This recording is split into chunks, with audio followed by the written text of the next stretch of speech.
آپ تو بچپن میں ہی اللہ نے بونے نہیں دیا ہوگا، شاید وہ وقت میں الفاظوں میں بیان ہی نہیں کر سکتی۔ جب نبی کریم صلی اللہ علیہ وسلم دنیا میں تشریف لائے تو سب سے پہلے بت ٹوٹ گئے اور یہودی جان گئے تھے کہ نبی کریم آ چکے ہیں، شہنشاہ عالم آ چکے ہیں، اللہ کے لاڈلے آ چکے ہیں، کیونکہ ان کتابوں میں لکھا تھا یہ سب۔ اور نبی کریم کے بچپن میں ان کا گھر روشن رہتا تھا، ان کے نور سے۔ اور دائی حلیمہ کہتی تھی کہ میں نے نبی کا ہاتھ اپنی بکریوں پر پھیرا تو وہ اتنا دودھ دیتی تھی کہ 40 دن تک چلتا رہتا تھا، اس میں اتنی برکت ہوتی تھی۔ اور میری بکریاں جو غربت کے مارے میرے پاس سے ساتھ تھیں، وہ نبی کریم صلی اللہ علیہ وآلہ وسلم کے آنے سے 700 ہو گئیں۔ آپ کو جب لڑکے کھیلنے کے لیے بلایا کرتے تھے تو آپ کھیلا نہیں کرتے تھے، کیونکہ آپ کی طبیعت مزاج ہی سب سے الگ تھا۔ آپ جنگل میں جاتے تو جیسے بادل آپ کا سایہ کے لیے کھڑے ہو جاتے تھے، آپ پر دھوپ نہیں پڑنے دیتے تھے، ریت پر آپ کے قدموں کے نشان ہی نہیں ہوتے تھے۔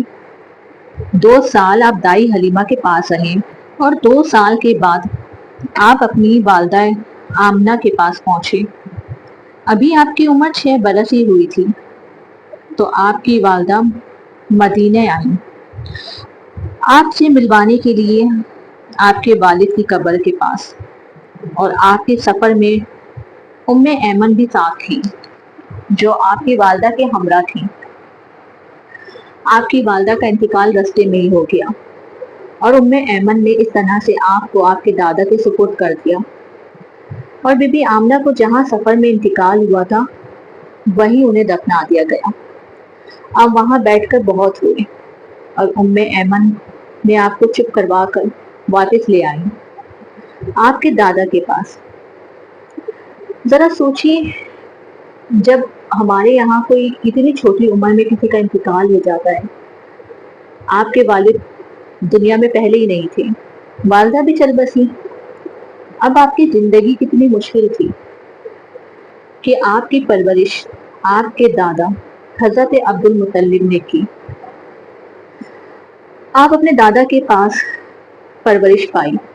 آپ کے دادا نے آپ سے بہت محبت کی، اپنے ساتھ رکھتے تھے،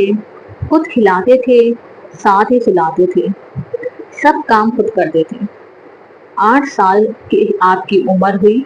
تو آپ کے دادا کا بھی انتقال ہو گیا۔ ذرا سوچئے، ماں باپ کا انتقال پہلے ہی ہو گیا،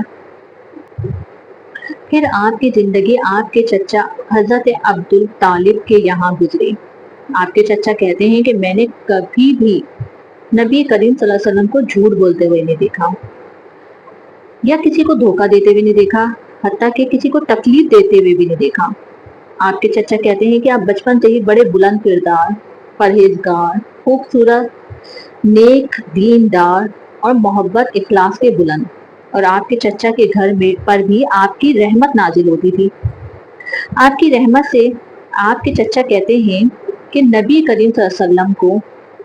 برکتوں کا یہ عالم ہوتا تھا کہ نبی کریم کو جب دودھ کا گلاس دیتا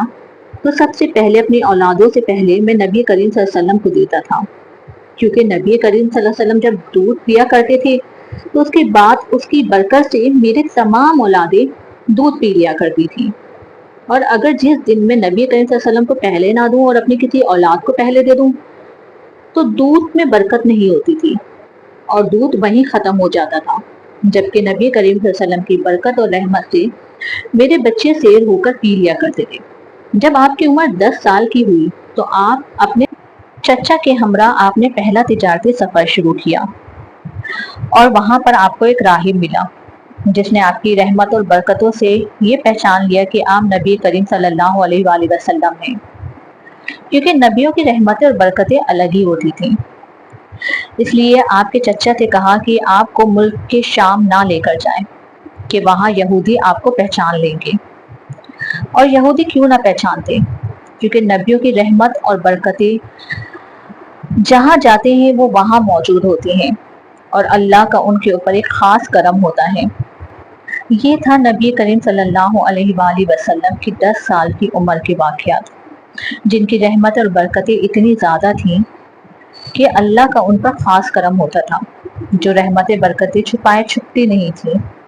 انشاءاللہ بہت جلد میں آپ کو اس کی آگے کی بھی بات بتاؤں گی کہ کیسے نبی پاک صلی اللہ علیہ وسلم پر پہلی وحی نازل ہوئی تھی اور اس وقت ان کے لمحات کیا تھے، اور جیسے جیسے ان پر وحی نازل ہوئی ان کی کیفیت کیا تھی، اور وہ کون سے ان کی زندگی کے واقعات تھے جنہیں دیکھ کر ہماری زندگی میں ہمیں سبق ملتا ہے۔ نبی کریم کی زندگی سے اب تک جو میں سمجھ پائی ہوں اور جو ان کا بچپن میں نے سنا اور جب میں لکھ رہی تھی تو وہ کیفیت بہت ہی الگ تھی کہ میں حیران تھی کہ بہت ہی کم عمر میں آپ صلی اللہ علیہ وسلم کی ماں باپ نہیں تھے، آپ نے اپنے دادا کے پاس پرورش پائی، پھر وہ کم ہی عمر تھی اور اس میں بھی آپ کے دادا کا انتقال ہو گیا، پھر آپ اپنے چچا کے ساتھ آپ نے پرورش پائی۔ جس طرح سے نبی کریم صلی اللہ علیہ وسلم کی زندگی گزری وہ ایک صبر کرنے والی کیفیت اللہ تعالیٰ نے آپ کو بچپن سے دی، اور اس سے جو مجھے سبق ملتا ہے، اللہ صبر کرنے والوں کے ساتھ ہوتا ہے اور اللہ صبر کرنے والوں کو بہت پسند فرماتا ہے۔ اللہ تعالیٰ کہتے ہیں کہ میرا نام لے کر نہ صبر کر لو، میں تمہارے راستے آسان کر دوں گا، میں تمہارے مشکلوں سے اس کا نعم البدل جو میں تمہیں دوں گا وہ تمہاری سوچ و گمان میں بھی نہیں ہوگا۔ نبی کریم صلی اللہ علیہ وسلم بچپن سے ایک صابرین تھے اور بہت خوش اخلاق تھے، ان کا اخلاق جو تھا وہی سب سے بڑی مثال ہے زندگی میں۔ اگر ہم صرف اس کو فالو کر لینا تو ہم اپنی زندگی سے کتنی ٹینشنیں کتنی پرابلمس کو دور کر سکتے ہیں۔